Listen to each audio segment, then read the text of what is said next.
ubu tuvugana buri kantu umuvandimwe ararekuwe satani aratsinzwe ararekuwe bamenya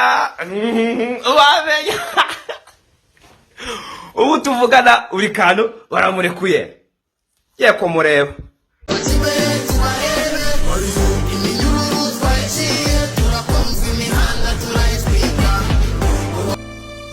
Wow, byari ibyishimo bidasanzwe ubwo umunyarwenya, umuririmbyi buri kantu cyangwa se witwa Abdul Karim mwise neza, ariko abantu benshi twamumenye ku izina rya buri kantu cyangwa se stage name ya buri kantu yafungurwaga. Byari ibyishimo bidasanzwe duhereye kuri mugenzi we buri nguni ndetse n'inshuti ze za hafi, ubwo bari barimo bishimira yuko umuvandimwe yarekuwe. Ejo bundi tariki 20 hari ku cyumweru z'ukwezi turimo, nibwo buri kantu cyangwa se Abdul Karim yatawe muri yombi. Ntekereza ko icyo kiganiro twagikozeho, twabahaye amakuru y'uko byagenze, ubwo hari abakobwa bari baje iwe mu rugo kumureba ngo abagira inama cyangwa se abafashe kuba bajya bacisha ibiganiro kuri social media cyangwa se kuri YouTube mu buryo bwo kubigisha no kubagira inama.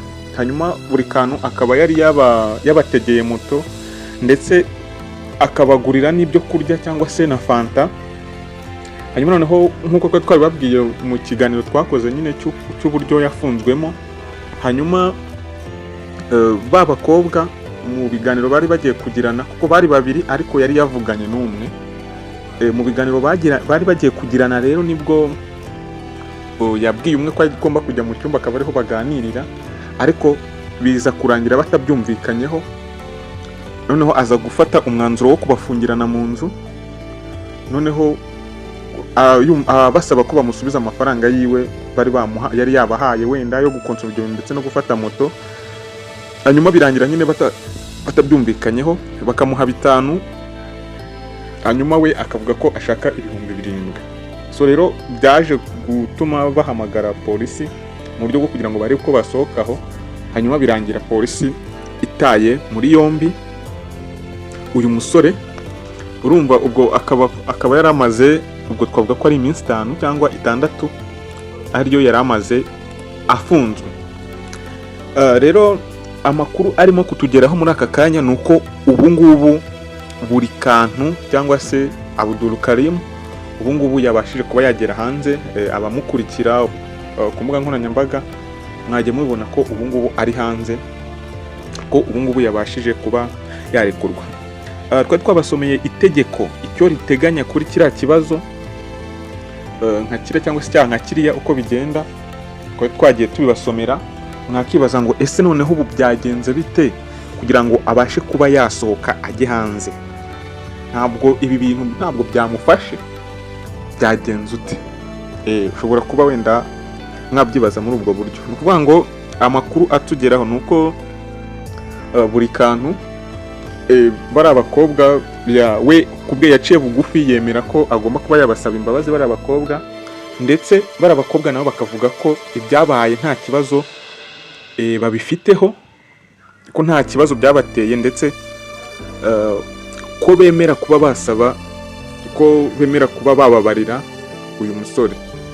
Uyu musore rero nawe yaje guca bugufi aravuga ati nta kibazo rwose, nanjye nemera kuba nabasaba imbabazi. Rero kuko nta kibazo bari babifiteho kandi byasaga nk'ibibazo byari bihari bisa nkaho byakemutse kuri bo, ku ruhande rwabo nta kindi kibazo gihari, baravuga ati turamubabariye. Aho rero niho byaturutse cyangwa se niho byahereye kuba imbabazi yazibonye, yazihawe, akaba rero yarekuwe. Hari abantu bamwe namwe nagiye mbona bakora ibiganiro bitandukanye, nk'abamenya abantu bakurikira bamenya, muraza kuza kubibona ibiganiro yari yakoze ejo, avuga ngo natarekurwa n'ibindi. Muze kujya ku bantu bakurikira bamenya, muze kuza kureba, muraza kuza kuba mwabibona. So rero byari byishimo aho yageze mu rugo, inshuti ze za hafi zirimo mugenzi we Buringuni ndetse n'izindi nshuti ze nka Jackie n'abandi bose n'abaturanyi ba hafi bakaba babanje nyine gusangira. Urumva ko byari ibyishimo rero bidasanzwe, kuvuga ngo ubu ngubu yagarutse hanze arahari, arajya yongera abageze ibyo yabagezagaho. Urumva ko byari bisa naho nka business ye nayo itari irimo kugenda neza bitewe nuko atarahari, ariko amakuru yatugezeho nuko byakemutse kandi twabashije kuba twamubona nawe ko ari hanze. So yari ayo makuru rero yarahari. Mwakoze cyane niba ugeze kuri iyi channel udasanzwe uyigeraho ari ubwa mbere, ndagusaba kuba wakora subscribe ukadushyigikira, kuko hano hanyura amakuru yizewe kandi dufitiye gihamya. Tuzajya dukomeza no kubagezaho ibindi biganiro bitandukanye.